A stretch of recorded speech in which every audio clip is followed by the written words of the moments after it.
The Lord be with you. And with your spirit. A reading from the Holy Gospel according to Matthew. Glory to you, O Lord.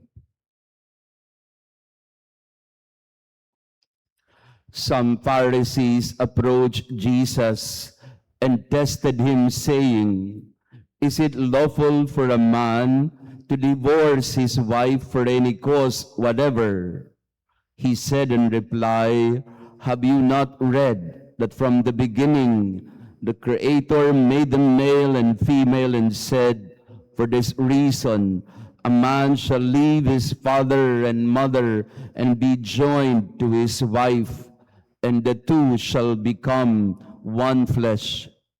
For they are no longer two, but one flesh. Therefore, what God has joined together, man must not separate." They said to him, "Then why did Moses command that the man give the woman a bill of divorce and dismiss her?"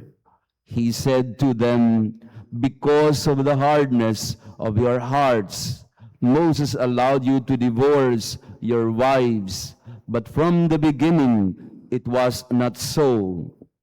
I say to you, whoever divorces his wife, unless the marriage is unlawful, and marries another, commits adultery."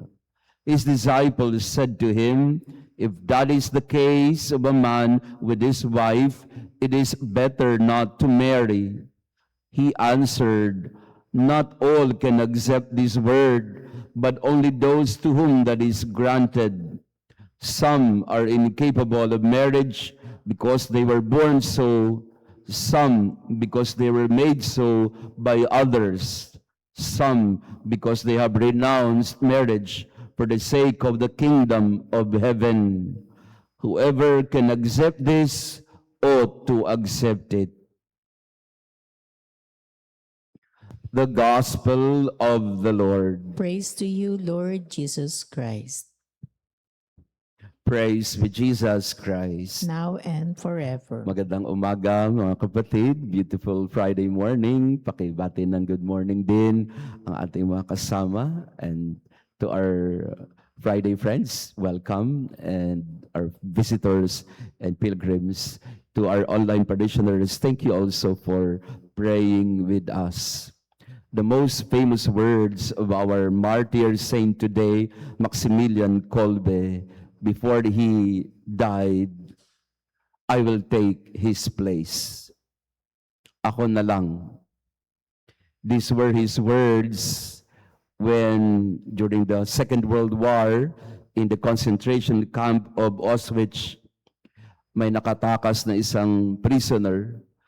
At ang ginawa ng mga sundalo, pamalit ulo ay 10, kinuha nila sa mga nasa concentration camp at dadalhin sa starvation bunker para mamatay. At nung pinapalinya yung 10, ang sabi nung isa, si František ang pangalan, sabi niya, "Maawa po kayo sa akin. Meron akong mga anak at asawa at pamilya. Wag po ako." Nagmamakaawa yung mama na wag siyang patayin. Nakita ito ng Maximilian Kolbe, buong katapangan na sinabi niya, "I will take his place. Ako na lang." This was a priest offering his life. For someone he did not know, he was freely giving his life as a gift. This is the essence of our readings today, especially of the gospel. It's not about divorce. It's not about separation. Binabalik ni Jesus sa mga nakikinig sa Kanya ang tunay na kahulugan at kabuluhan ng marriage o ng pag-aasawa.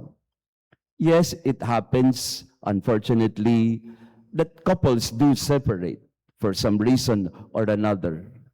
Bahagi ng buhay ng tao yan, ng mag-asawa at ng pamilya. They do separate.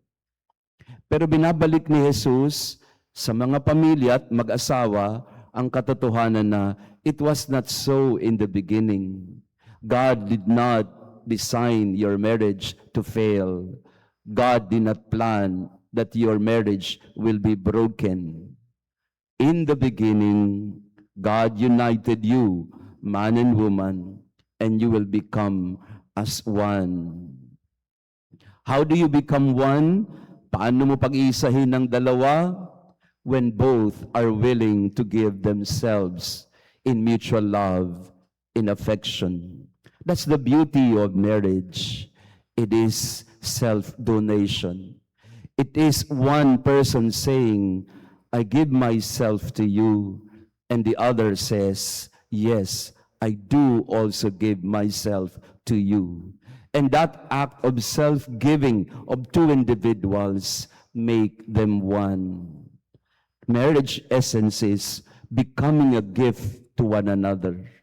When we become gifts, even if we are not married, just in the case of religious and priest, when you become a gift, in effect, you are already married.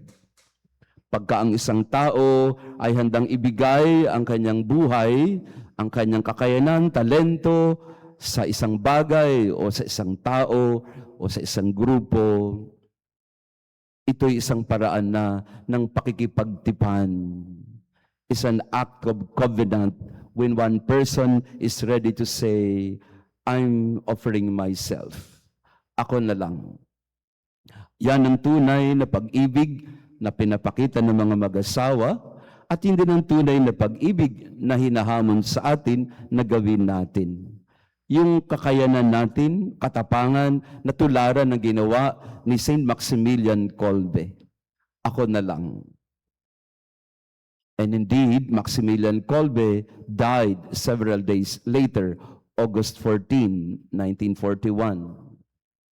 In the starvation bunker, he still gave hope to the people in the bunker, convincing them that God was with them, not abandoning them.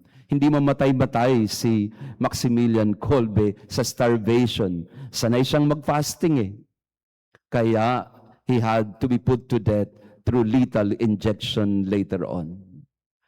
Ang mamang ito, hindi niya inisip yung sarili niya. Ang inisip niya ay, papaano ako maglilingkod, makapaghahandog ng aking sarili sa kapwa. And this is the essence of marriage, the mutual self-giving of people to one another. Some are married to their spouses, some are married to their vocation, some are married to their profession, some are married to their service to the family. So we are all called to be gifts to one another. Amen. Yan. So wag ko kayo mag-alala kung mga single kayo, married pa rin kayo. Some are just married to their calling and purpose in life, sa paglilingkod sa kapwa. Kaya sa misang ito, pagdasal natin na magkaroon din tayo ng katapangan katulad ng kay Saint Maximilian Kolbe. Ang tunay na pag-ibig, if we are to simplify it, kung lalagyan natin ito ng tunay na anyo, ang tunay na pag-ibig ay yung kakayanan ng isang tao na sabihin na, ako na lang. Imbis na siya masaktan, ako na lang. Imbis na siya magkasakit, ako na lang.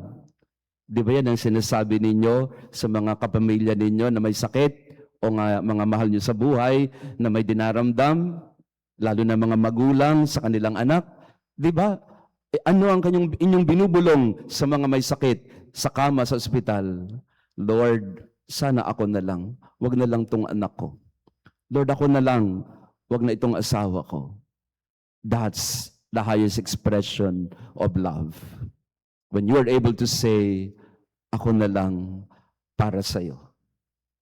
So in this Mass, we pray for that, na sana lahat tayo magkaroon ng katapatan at katapangan na handa na mag-alay ng sarili, becoming a gift that is our highest calling in life.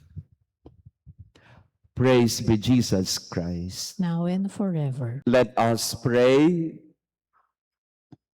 We pray, O Lord, that renewed by the body and blood of your Son, we may be inflamed with the same fire of charity that Saint Maximilian received from this holy banquet through Christ our Lord. Amen. Saint Ezekiel, by the way, like Saint Maximilian Kolbe, he also sacrificed a lot for the sake of the mission. No? Hindi siya sumuko dito sa Pilipinas. Ikot siya ng ikot sa iba't ibang mga parokya para maglingkod. Kahit na nga nung siya nagkasakit sa kanyang cancer, tuloy pa rin siya sa pagbibigay ng paglilingkod sa kapwa. And this is the essence really of not just married life, but our Christian calling and purpose to be a gift to one another, like Maximilian Kolbe, like Ezekiel Moreno. The Lord be with you. And with your spirit. And may our loving God bless you and your family, the Father, the Son, and the Holy Spirit. Amen. Our Mass has been offered. Go in peace to love and serve the Lord. Thanks be to God.